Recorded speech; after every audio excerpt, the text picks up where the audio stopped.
Welcome to our channel. The first pada of the first shloka of the Gita is Urdhva Moolam Adha Shakam. This means the root is above, Urdhva Moolam, and the branches are below, Adha Shakam.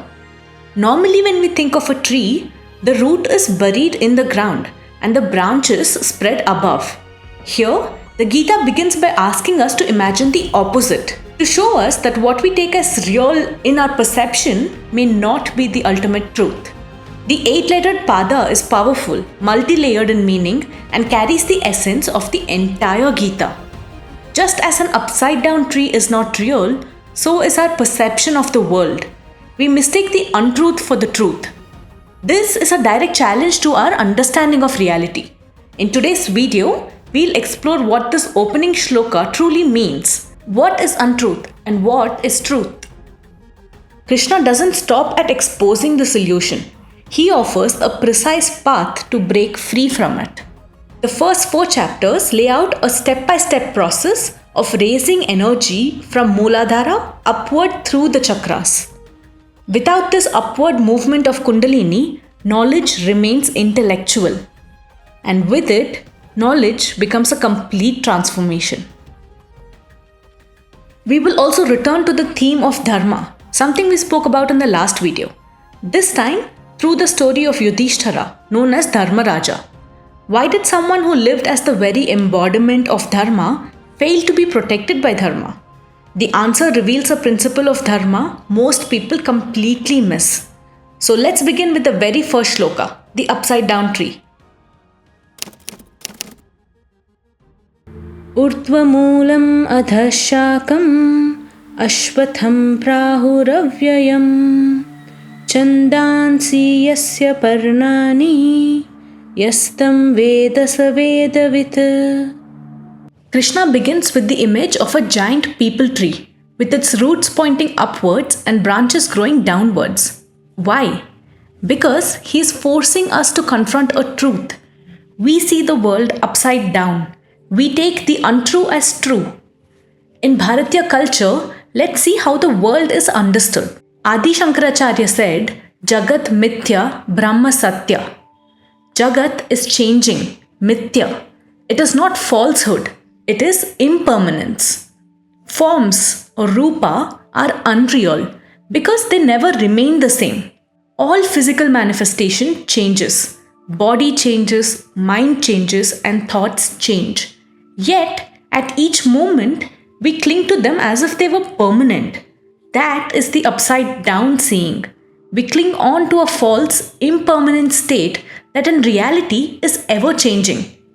It's saying, don't hold on to the changing truth. Move towards the final truth. In our culture, the physical world is not negated. Reality is contemplated to move from one level to the next level and so on.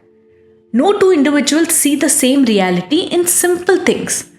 This is due to the fact that every individual superimposes impressions on everything they see. Let's take any object, an ordinary object like an apple. Person A looks at the apple and projects their associations, perhaps sweetness or a nice memory.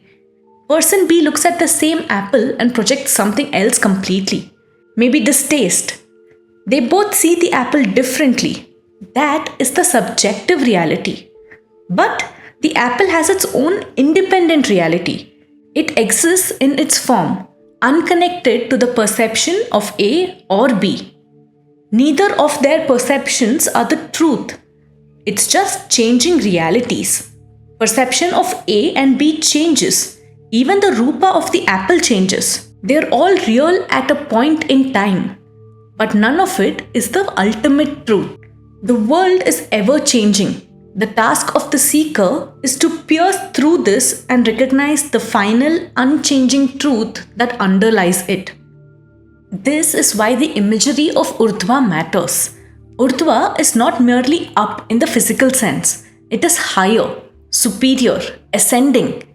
It is to think higher in every aspect of life.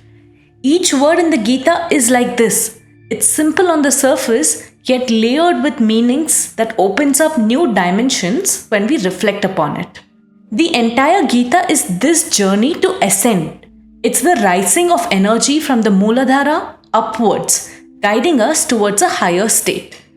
The Gita is not just telling us to think differently, it gives us a process. The first 4 chapters map a systematic movement of energy. The body and mind are made of the Pancha Mahabhutas, Akasha, Vayu, Agni, Jala and Prithvi. This constitution is tamasic by default. Within the body, there are 6 major chakras. These are the points where thousands of nadis converge. They are precise energy centers. Kundalini resides coiled in the Mooladhara chakra. Unless this energy is made to rise, knowledge will remain intellectual. Jnana is accessed when this Shakti moves upwards. This is why Krishna begins with an upside down tree, to shock us out of the complacency and to prepare us for the actual journey to move from tamas to sattva. We will go deeper into the first shloka in the subsequent videos. For now, let us turn to another thread we began earlier, Dharma. In the last video, we saw its definition as Veda, Smriti, Sadachara and Atmatripti. Now, let us explore one more vital dimension of it. Dharma rakshati rakshitaha. Dharma protects the one who protects it.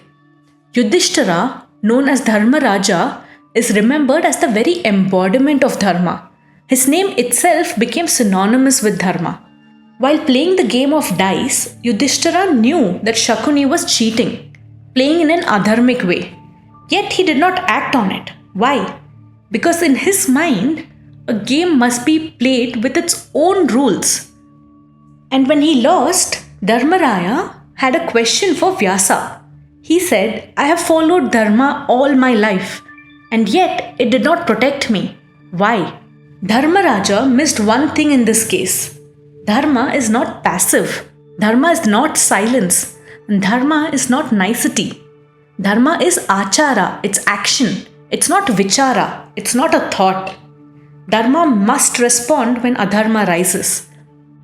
By refusing to act against Shakuni's deceit, Yudhishthira violated the very essence of Dharma, even though he thought he was upholding it. He failed to recognize that protecting Dharma requires action against adharma, against falsehood. This is the law. Dharma rakshati rakshitaha. Dharma protects the one who protects it. But Yudhishthira in that moment did not protect Dharma, and so Dharma did not protect him. This is the lesson that the Mahabharata teaches us at this moment. Even the highest upholder of Dharma can fall if Dharma is reduced to thought and principle. In the face of adharma, Dharma must act, else it ceases to be Dharma at all.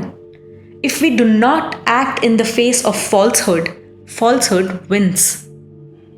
The first shloka of this chapter is not just imagery.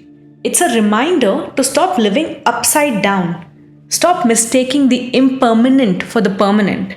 Recognize that all forms are changing and use the Gita's method to move higher from Mooladhara to Agna Chakra. And remember the story of Yudhishthira. Dharma is not passive. It is not tolerance. It is action. Unless you protect Dharma, it will not protect you. In the next video, we will go deeper into the first shloka, the asana it represents, the layered meaning it gives us, and a lot more. If this video challenged even a small myth for you, share it with your friends. And most importantly, question it. Share your thoughts or doubts in the comments. Stay tuned, don't forget to subscribe, hit the bell icon, and thank you for watching.